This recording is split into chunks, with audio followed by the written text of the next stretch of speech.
This morning, I heard a very difficult case. The numbers show that more than half of couples move in together after only 60 days. The couple in the case today moved in together after only 3 days and caused a lot of issues that they brought to me. Divorce court is now in session.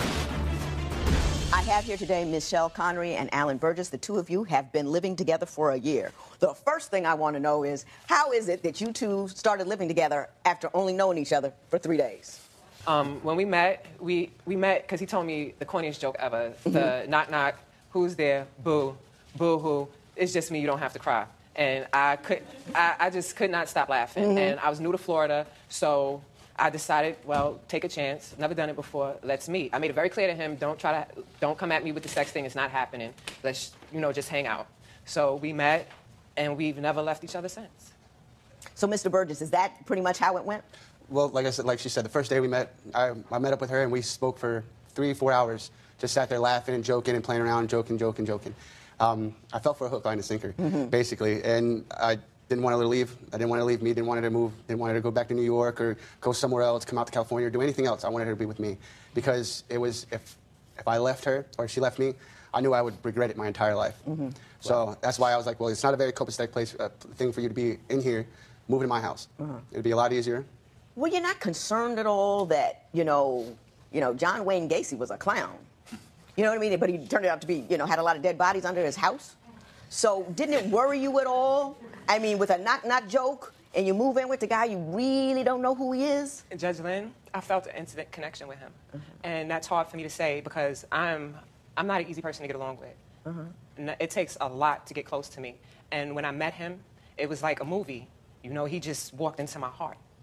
I believe for the past couple of years, everything was leading up to him entering my life. He saved me. I don't have a pretty past, and I'm not the best of people. But everything that he did to try to help me, I appreciate. I don't have family. I don't have friends. The life I led has caused me to lose a lot. And Alan never judged me. He never held it over my head. And he never questioned who I was trying to become. He stood by my side when I needed him. Just in 3 days, for the first time in my life, somebody stood up for me. And it was him. Now, so far, he sounded like Superman over here. My question is, why are you here now, 12 months later, talking to me about a man who just rescued you out of the depths of deprivation? Why is it over now? It's been 2.5 years. 2.5 years. And in the beginning, it was great until we took a trip to New York. I'm from New York City, South Bronx, born in Brooklyn, New York. I had some business to take care of. It would have took one day. Alan wanted to go. My obligation to him, being for what he did for me, I felt, you know what, okay, let's go. Rented a car, hotel room, drove out to New York City. It was supposed to be a one-day trip. It ended up being almost 2 weeks. He lost his job. I ended up getting pregnant. And when we got back to Florida, he was a jerk to me. He was told that he was unable to have children. So when I got pregnant, he just freaked out. It hit me. It really hit me over the head really hard. When she told me that, I was flabbergasted beyond belief. So you got some bad medical information. Well, no, actually, it was spot on. It just that it was certain circumstances happened, and she got pregnant, but she also had a miscarriage after that. And I also lost my job at the same time. So why did you lose your job? Because you were out of town for so long? Yeah, it was a mistake for my boss also. He didn't tell his bosses that I went out, so they thought I just left the job. So they started hiring somebody else. I was just in my own mind trying to figure out what I can do. Now I get hit over the head with, now I'm pregnant, so now I really have to do. Right. And did you take it out on her? Did it come out as anger as opposed to distress generally, but did it come out as anger? Not anger, more or less being a jerk to her. What kind of jerkified things did you do? Oh, I don't listen to her. I just didn't do nothing for her. There's a part where we had some money saved away so we can move out to our own place, and I took some money. I was going to put it back, but she yelled at me first. She was like, "What are you doing that for?" And I didn't have time to put it back, and all this other stuff. But I was being a jerk to her just because she was there. Right. And I was the only person I could be a jerk to. And I didn't know how to verbally talk to her, so I just took it out on her. Okay. How long did that last? 2 months. You still, 2 months. 2 months. Just 2 weeks? No, 2 months. I found a job after about a month and a half, and I started working again. I even left that job and went to another job. I'm now a full-time electrician. So once he got a job, was he less of a jerk? No, he wasn't. Yes, I was. Hang on, let Ms. Conry tell me, What were you feeling from him? What were you getting from him? He hid things from me, the money situation. Like, for instance, I have a bank card. My bank card stayed in his wallet. I never left the house, okay? When we first got together, I never went anywhere. I took care of 3 dogs and a family member. He left me in the house days on end with no food in the house at all. And I wasn't working, so I had to figure out a way to put food in the refrigerator for everybody. I had to pick up the dog crap. I had to do the laundry. I kept the house immaculate. Then he comes to me and tells me, oh, well, I used to pay my ex-girlfriend to do that. It took him 2.5 years to buy me a $3 belt. It took him another 2.5 years to buy me a purse. And I don't ask for anything. I do my own hair. I do my own nails. I do his hair, his nails. I do it all. He doesn't want for anything. Okay. I got you. I've done a lot of dumb things in my life, but I don't want one of those dumb things to be you. Every day is a fight for me. And fighting to love you and lift you up is getting very, very hard. Have you been living together for years but find that splitting up is as complicated as getting a divorce? Call toll-free at 1-877-311-2222 or visit our website at divorcecourt.com. Follow us on Facebook and Instagram at Divorce Court.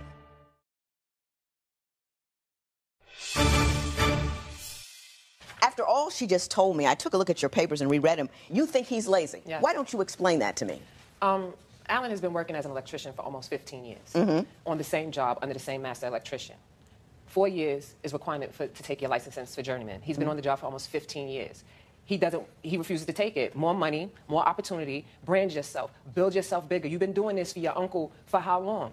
Take the test. They call him dumb, they call him stupid, and he just laughs it off. He's a brilliant young man. He's good at what he does. He's a very good electrician, but he has no faith in himself. He'd rather sit and play on a video game or just sleep.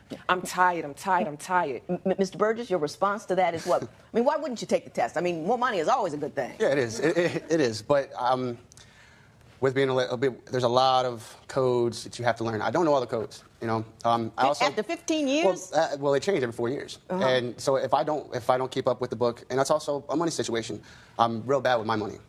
I'm real bad. That's why it's just if I get money, it's here and then it's gone. I pay my bills, but also any extra stuff just goes away. Hang on, Mr. Burgess. Mrs. Conry, I want you to tell me who you are as a woman. I mean, you tell me and him who you are. I'm Michelle. I'm an American woman. I'm a mother, I'm a friend, I'm a sister. I'm compassionate, and I have goals. I've done a lot of dumb things in my life, but I don't want one of those dumb things to be you. I have picked myself up from the gutter, and I don't mean literally, okay? I've been homeless, I've been hungry, but never once have I stopped striving to get better and be better. Every day is a fight for me. Every day is a fight for me. And fighting to love you and lift you up is getting very, very hard. I go to school, I work a crappy job, but I take care of you. I have faith in you. I love you. But you don't have any of that for yourself. And what bothers me the most is that I may have to leave you because I cannot go back to that place again. We don't even have a bed. And that hasn't motivated you to do more than what you do. If a bill comes in the house, yes, you pay your bills now. But before, who was paying them? I have no support from you. Speaking of no support, I want to ask you something. You did something that became very famous. And you say that he wasn't supportive of you during the difficult responses you got from what you did. So why don't you tell me what you did? I did a video about Mike Brown. I was bothered by the fact that American people was saying that Mike Brown was like Emmett Till. Mike Brown and Emmett Till, 2 different people. Emmett Till was killed because he was black. No other reason other than he was black. Mike Brown was killed because he and his actions led to his death. Mike Brown started the path that led him to his demise, not being black. When you lump those 3 things, when you lump those 2 things together, it shows disrespect for our history, it shows disrespect for our people, it shows disrespect for the children today because you're teaching them wrong. So I spoke out against it. Mike Brown was no hero. Mike Brown was no Emmett Till. Mike Brown does not stand for me, and I will not stand for Mike Brown. You spoke your mind and you spoke your opinion. You also got a lot of negative feedback because of that. Why don't you tell me the nature of the responses you got and what he did in response to the responses? I got called the Uncle Tom. I got called the white man's dead wench. I got called a traitor to my race. I've been told, I hope you get killed in the street. I hope your children die the way Mike Brown died. And his response was, if it gets too hectic, I'll be at the office. No. You did not say that? Mr. Burgess, what was your response? It wasn't. First off, that video came out when she did that video. I didn't know about that video for 3 days. She never told me about that. Half the stuff that people have been saying to her, she doesn't tell me. She doesn't want to tell me. She sits there and she doesn't want to tell me that because she doesn't want me to be overprotective. She thinks if I did that, I would tell her to take it down. I support her in everything she does. She has a bunch of videos on there, on social media. And 99% of them, it's her delivery that could use a little work, but I agree with her. And I do support her. I do want it. But I told, as a joke, I said, you know, she tells me, you know, some of these guys are saying they want to look for me and find me. I was joking around. I was like, well, I got an office I can go sleep at for a couple of days if anything gets too hectic. You know what I mean? As a joke. Yeah, but honestly, bad timing. Yes, it Some was. stuff isn't funny. You know what I mean? At the wrong time. But seriously, I would kill and defend anybody that tried to harm her. Okay, I got it. I got it. I've had it for 30 years. Of you can't do this, you can't do this. It takes me a little bit more time. I told you I got your back. Do you think Michelle and Alan moved in together too fast? Call now to vote. 855-70-DIVORCE. That's 855-70-DIVORCE. You'll receive some exclusive offers. If you would like your case to be heard on Divorce Court, call us toll-free at 1-877-311-2222 or log on to our website at divorcecourt.com. Follow us on Facebook and Instagram at Divorce Court. Mr. Burgess, you still love her. Yes, ma'am. And you want to keep her. Yeah. And I don't think she wants to leave. I think she feels that she might have to leave because you're not stepping up and being what she needs. Do you have any inkling what it is you could do to keep a woman that you love? Do you have any idea? Yeah, I just said, yes, I do. Honestly. Yeah, okay, now, and be specific for me. Well, actually, my goal is now, she's actually gone on my back, and I'm actually going to go in for my journeyman's electrician's license. I'm okay with that. You're going to go get your license. That's good. I'm doing that. We're also going to be moving. I want to be moving so she can further her career and everything like that. We want to start fresh, just totally fresh in a new state, and I want to be able to do that. The electrical license is a big part of my laziness, as she says it. My selfishness is also saying that I can't do it. So saying I limit myself because of what I've been told for 30 years. So it's kind of hard for her to tell me, oh, you can't do this with only 2.5 years of telling me this, when I've had it for 30 years. Of you can't do this, you can't do this. It takes me a little bit more time than her to be able to say, oh, I can do this. I know I can. But that's why I told you I got your back. You did one thing right. You said, I'm going to go for the license. You did, and the rest of the time you spent justifying the difficulties you have doing those things that make you a man. Now, I'm going to say a few things to both of you about what I think this situation needs and how you can make it happen. But I need you to listen to me in a voice that says, at some point, you have to decide whether or not you're going to be a man. No matter what happened, she had a whole lot of stuff that happened in her past that does not determine who she is now or what her tomorrow is going to be. You need to step up on that plane and get there with her. In Divorce Court, people tell me the most intimate details of their lives. Join the conversation and share your experience on our Twitter page at Divorce Court and on our Facebook page. See how fans deal with their own relationships. The discussion can get heated. Don't miss it.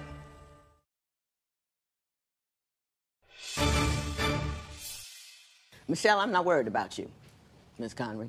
I think you are a strong, capable individual. I think you know what you want. I think you've been through difficult times. But I think you have to ask yourself this. Are you committed to a guy that has what it takes to be the kind of man that you need to have? That's the question that you have to answer. And, you know, the fact that he rescued you at one point was extraordinary and was wonderful when you needed it. But you can never forget that you are strong and on your own and able. Now, he said he's going to get his license. But right before he said it, he had a modifier. He said, she was on my back, so I'm going to get it. That, to me, is not a statement of a grown man. That's a little boy whose mama's going to spank him if he doesn't do what he's supposed to do.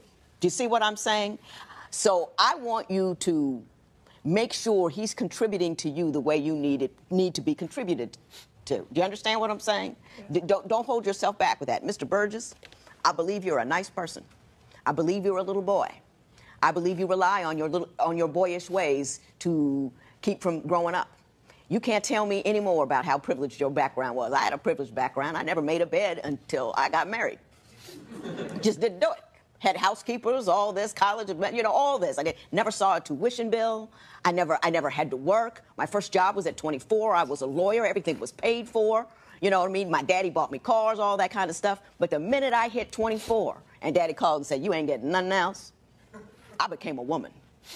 And I never called, and I never made excuses, and I never did anything but come to work on time, work like a dog, do all the things that I had to do to be a woman. Privilege is no excuse for failure to maintain manhood, and you got to remember that. I wish you both all the luck in the world, but make sure you understand you always have a decision. And make sure you always understand that every act of a man is one that has no excuses attached to it. This matter is adjourned.